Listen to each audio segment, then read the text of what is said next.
Dalam kitab Khosaisul Ummatul Muhammadiyah, dalam kitab keutamaan-keutamaan, kekhususan yang Allah kasih kepada umat Nabi Muhammad, umat terdahulu, saudara-saudara, kalau mereka berbuat dosa, Allah tidak segampang akan mengampuni dosa mereka.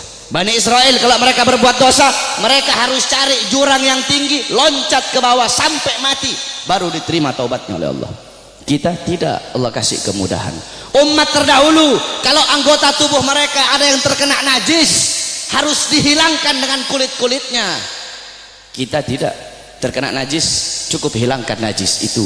Kalau menggoladoh najisnya berat, pakai air dicampur dengan tanah. Allah kasih kita kemudahan, Allah kasih kita keutamaan. Kenapa? Karena kita adalah umat Nabi Muhammad. Kuntum khairu ummatin ukhrijat linnas. Kamu sekalian umat yang paling bagus, umat yang paling baik, umat yang paling utama, umat yang paling mulia, yang Allah keluarkan untuk segenap manusia. Kenapa kau jadi umat yang terbaik? Kenapa kau jadi umat yang termulia? Bukan karena salatmu, ibadahmu, amalmu, ilmumu, bukan. Tapi karena kau, saya adalah umatnya Nabi Muhammad. Kita menjadi mulia karena kemuliaan Nabi Muhammad. Makkah menjadi kota yang mulia karena Makkah kota kelahiran Nabi Muhammad. Madinah menjadi kota yang mulia karena Madinah kota hijrah dan kota wafatnya Nabi Muhammad. Hajar Aswad menjadi batu yang mulia karena Hajar Aswad pernah dicium oleh bibirnya Nabi Muhammad. Buraq menjadi kendaraan yang mulia karena Buraq pernah ditunggangi oleh Nabi Muhammad. Bahkan ada salah satu ulama yang mempertanyakan, siapa yang lebih mulia, sendalnya Nabi atau malaikat Jibril alaihi salam? Jibril alaihissalam tidak pernah berjumpa langsung dengan Allah, tetapi Nabi Muhammad bahkan sendalnya telah berjumpa dengan Allah. Dalam kitab Al-Anwar Al-Bahiyah dijelaskan sendalnya Nabi berjumpa dengan Allah. Kenapa sandal itu menjadi mulia? Sandal itu menjadi mulia karena dipakai oleh kaki yang mulia, kakinya baginda Nabi besar Muhammad. Pernah seseorang bertanya kepada salah satu ulama, siapa yang lebih mulia, Ka'bah ataukah makbarahnya Nabi? Ka'bah atau kuburnya Nabi yang lebih mulia? Apa jawab ulama itu? Kalau kita lihat dari kuburnya, maka Ka'bah lebih mulia. Tetapi kalau dilihat dari sesuatu yang bersemayam dalam kubur itu, maka sesuatu yang bersemayam dalam kubur itu lebih mulia ribuan jutaan kali daripada Ka'bah. Siapa? Nabi Muhammad sallallahu alaihi wasallam. Kita menjadi mulia karena Nabi Muhammad. Ma madahtu Muhammadan bi qasidati walakin mudiha qasidati bi Muhammadin. Tidaklah aku memuji Nabi dengan syairku, aku tidak memuliakan Nabi dengan syairku, aku tidak mengagungkan Nabi dengan syairku, tetapi syairku yang menjadi mulia karena telah memuliakan Nabi Muhammad. Syairku yang menjadi agung karena telah mengagungkan Nabi Muhammad. Syairku yang menjadi terpuji karena telah memuji Nabi Muhammad. Kalian nih, kalian semua yang duduk di sini merayakan Maulid Nabi. Nabi Muhammad tidak butuh, tapi kita yang butuh untuk merayakan Maulid Nabi Muhammad. Kamu duduk di sini memuliakan Nabi, mengagungkan Nabi. Nabi tidak butuh, tapi kamu yang butuh untuk memuliakan dan mengagungkan Nabi Muhammad. Kamu duduk di sini bersolawat kepada Nabi, memuji Nabi, mengagungkan Nabi. Itu tidak akan menambahkan kemuliaan Nabi. Kalau dengan kamu bersolawat menambahkan kemuliaan Nabi, berarti Nabi butuh dengan solawatmu. Nabi tidak butuh, tapi kamu dan saya yang butuh dengan bersolawat kepada Nabi. Kita memuliakan Nabi tidak akan menambahkan kemuliaan Nabi, tapi itu menambahkan kemuliaan kita.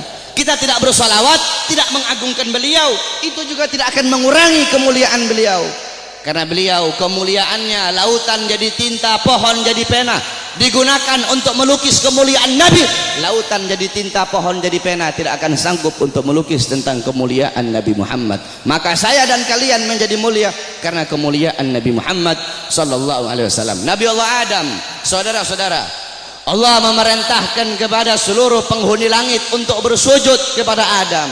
Kenapa, saudara-saudara? Para ulama mengatakan, pertama, untuk memuliakan nur Nabi Muhammad yang ada dalam tulang sulbi Nabi Adam alaihissalam. Makanya kenapa ketika iblis tidak mau bersujud, Allah sangat-sangat murka. Allah tidak memandang Nabi Adamnya, tetapi yang Allah pandang nur Nabi Muhammad yang ada dalam tulang sulbi Nabi Allah Adam alaihissalam. Saudara-saudara, para ulama-ulama salaf kita itu kalau dengar azan mereka pasti meletakkan kedua jempolnya ini di langit-langit, mereka letakkan di langit-langit, kemudian mereka usap di kelopak mata mereka sambil berkata marhaban bihabibi wa qurrati aini. Kenapa saudara-saudara? Dulu Nabi Adam alaihissalam itu selalu dibuntuti oleh malaikat. Kemanapun Nabi Adam pergi diikuti oleh malaikat. Nabi Adam bertanya, ya Allah, kenapa setiap aku pergi kok di belakangku selalu ada malaikat? Apa kata Allah? Karena mereka tertarik dengan nur yang ada dalam tulang sulbimu. Apa nur yang ada dalam tulang sulbimu? Nur itu adalah nur daripada nanti salah satu cucumu. Kemudian apa kata Nabi Adam? Ya Allah, kalau begitu tolong pindahkan nur ini ke hadapanku ya Allah. Dipindahkan nur Nabi Muhammad di hadapan Nabi Allah Adam alaihissalam. Ketika dihadapkan di hadapan Nabi Allah Adam, malaikat yang di belakang semua berdiri di depan Nabi Allah Adam alaihissalam. Nabi Adam ini penasaran seperti apa bentuknya ini nur sampai malaikat begitu tertarik. Apa kata Nabi Allah Adam? Ya Allah, kalau begitu tolong pindahkan nur ini di kedua kukuku agar aku bisa melihat seperti apa nur itu. Ditaruh nur Nabi Muhammad di kukunya Nabi Allah Adam. Ketika Nabi Allah Adam melihat keindahan nurnya Nabi Muhammad, Nabi Allah Adam berkata marhaban bihabibi wa qurrati aini. Baru beliau usapkan. Lihat bagaimana Allah Subhanahu wa taala memuliakan Nabi Allah Adam karena dalam tulang sulbinya terdapat nur baginda Nabi besar Muhammad sallallahu alaihi wasallam. Allah menyelamatkan Nabi Allah Nuh. Allah selamatkan Nabi Allah Nuh dari banjir yang besar, dari musibah yang besar. Kenapa? Karena dalam tulang sulbi Nabi Allah Nuh terdapat nur baginda Nabi besar Muhammad. Allah selamatkan Nabi Allah Ibrahim alaihissalam dari api Namrud. Kenapa? Karena dalam tulang sulbi Nabi Allah Ibrahim terdapat nur baginda Nabi besar Muhammad. Allah menyelamatkan Nabi Allah Ismail ketika akan disembelih, Allah rubah menjadi seekor domba. Allah selamatkan Nabi Allah Ismail. Kenapa? Karena dalam tulang sulbi Nabi Allah Ismail terdapat nur baginda Nabi besar Muhammad. Dan saya dan kalian nanti di akhirat akan diselamatkan. Kenapa? Karena saya dan kalian umat Nabi Muhammad sallallahu alaihi wasallam.